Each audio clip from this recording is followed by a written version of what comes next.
सुबह का वक्त था। चांदपुर कस्बे की गलियों में ठंडी हवा चल रही थी। सब्जी मंडी में रौनक लग चुकी थी। औरतें पुरुष सब अपने अपने ठेले सजाने में लगे थे। उन्हीं में से एक थी गुलाबो, एक गरीब सब्जी वाली। उसका चेहरा धूप से झुलसा हुआ, मगर दिल में मेहनत की आग थी। 2 बच्चे थे, रानी और सोनू, जिनके लिए वो सुबह 4 बजे उठकर खेतों से सब्जियां खरीदकर मंडी में बेचने आती थी। पति का साया बरसों पहले उठ गया था और अब वही माँ और बाप दोनों थी। गुलाबो रोज की तरह आज भी अपने ठेले पर टमाटर, भिंडी, आलू और बैंगन सजा रही थी। तभी अचानक एक पुलिस की जीप मंडी में आई। उतरकर इंस्पेक्टर राणा ने आवाज लगाई, ओ सब सुनो, यह जगह सरकारी जमीन है, यहाँ कोई ठेला नहीं लगाएगा। सारे सब्जी वाले सहम गए। किसी ने कुछ नहीं कहा, मगर गुलाबो ने हाथ जोड़कर कहा, साहब बस 2 घंटे बैठ जाती हूँ, बच्चे के लिए रोटी का इंतजाम हो जाए तो हट जाऊंगी। राणा ने गुर्राते हुए कहा, बहुत बोलती है तू, हट यहाँ से। गुलाबो डरते हुए बोली, साहब मेरा ठेला मत उलटिए, सब्जी खराब हो जाएगी। मगर राणा ने उसकी बात अधूरी छोड़ दी। उसने लाठी से ठेला उलट दिया। सारी सब्जियां मिट्टी में बिखर गईं, टमाटर कुचल गए, आलू धूल में लौट गए। गुलाबो वहीं जमीन पर बैठ गई, आंखों में आंसू भर आए। अब क्या खिलाऊंगी अपने बच्चों को, वो बुदबुदाई। आसपास के लोग सब देख रहे थे, मगर कोई आगे नहीं बढ़ा। एक बुजुर्ग दुकानदार ने हिम्मत की, साहब गरीब औरत है, रोज यहीं बैठती है। राणा ने उसे भी झिड़क दिया, तू सिखाएगा मुझे काम। उसी वक्त मंडी के कोने से एक सिविल ड्रेस में औरत आती दिखी। वो थी नेहा चौधरी, नई नियुक्त हुई IPS अधिकारी। वो निरीक्षण के बहाने मंडी आई थी, लेकिन जब उसने यह दृश्य देखा तो रुक गई। वो आगे बढ़ी और शांत लेकिन सख्त आवाज में बोली, कौन प्रभारी है यहाँ? राणा ने कहा, मैं हूँ, आप कौन हैं? नेहा ने अपनी जेब से पहचान पत्र निकाला और दिखाया, IPS नेहा चौधरी, जिले की SP। राणा का चेहरा उतर गया। बाकी पुलिस वाले भी सन्न रह गए। नेहा ने पूछा, ये ठेला क्यों गिराया गया? राणा बोला, मैडम ये फुटपाथ पर बैठी थी, इसलिए हटाने को कहा। नेहा ने तीखे स्वर में कहा, कानून में कहाँ लिखा है कि हटाने के लिए गरीब का माल बर्बाद करना पड़े?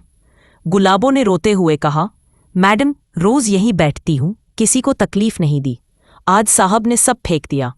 नेहा ने झुककर खुद उसके ठेले से गिरी सब्जियां उठाईं। सबके मुंह खुले रह गए। फिर उसने राणा की ओर देखा, आपको शर्म नहीं आती? पुलिस जनता की सेवा के लिए है, न कि गरीबों को रुलाने के लिए। आज से आप सस्पेंड हैं, जांच होगी। राणा कुछ कहना चाहता था, मगर उसकी आवाज गले में अटक गई। नेहा ने सिपाहियों से कहा, इनकी जगह कोई और संभालेगा, अभी। गुलाबो हकबक कर बोली, मैडम आपने तो मुझे नया जीवन दे दिया। नेहा मुस्कुराई, इंसाफ देना हमारा फर्ज है। आप जैसी औरतें ही समाज की असली ताकत हैं। ये खबर दूसरे ही दिन पूरे जिले में फैल गई। गरीब सब्जी वाली के पक्ष में खड़ी हुई महिला IPS, दुराचार करने वाले इंस्पेक्टर को किया सस्पेंड। TV चैनलों पर यह खबर चलने लगी। गुलाबो का नाम हर जुबान पर था। लोग उसकी सब्जियां 2 गुने दाम पर खरीदने लगे, बस इसलिए कि उन्होंने सच और हिम्मत के साथ जीने की मिसाल दी थी। शाम को जब गुलाबो मंडी में बैठी थी, तब नेहा फिर आई। गुलाबो ने कहा, मैडम आज सब्जियां पूरी बिक गईं। लोग बोल रहे थे कि आप पर गर्व है। पहले तो लोग मुझे नीचा दिखाते थे, आज सब सलाम करते हैं। नेहा ने मुस्कुराकर कहा, जब इंसाफ की जीत होती है तो गरीब की भी आवाज बुलंद हो जाती है। फिर उसने पुलिस चौकी में आदेश दिया, आज से कोई भी गरीब ठेले वाला, सब्जी वाला, मजदूर या रिक्शा वाला बिना वजह परेशान नहीं किया जाएगा। अगर कोई पुलिसकर्मी ऐसा करेगा तो सीधे सस्पेंशन। उस दिन से मंडी का माहौल ही बदल गया। पुलिस वाले सुबह सुबह आते और सब्जी वालों से हालचाल पूछते। अब डर नहीं, भरोसा था। गुलाबो ने अपने ठेले के ऊपर एक छोटा सा बोर्ड लगाया, ईमानदारी की जीत, नेहा मैडम को सलाम। कुछ महीनों बाद नेहा को लोक सेवा सम्मान से सम्मानित किया गया। मंच पर जब उसने भाषण दिया तो कहा, मेरे लिए असली पुरस्कार वह दिन था जब गुलाबो ने कहा, आपने मेरी इज्जत लौटा दी। अगर पुलिस इंसानियत खो दे तो वर्दी का क्या मतलब रह जाता है। हॉल तालियों से गूंज उठा।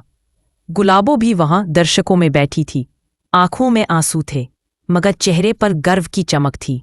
अब जब भी कोई पुलिस वाला मंडी में आता, गुलाबो हंसकर कहती, अरे बेटा, सब्जी ले लो, आज भी सच्चाई की जीत हुई है। संदेश: यह कहानी बताती है कि अगर एक ईमानदार अफसर और एक हिम्मती गरीब औरत साथ खड़ी हो जाएं, तो इंसाफ को कोई नहीं रोक सकता। सत्ता की ताकत नहीं, सच्चाई की आवाज़ ही सबसे बड़ी होती है।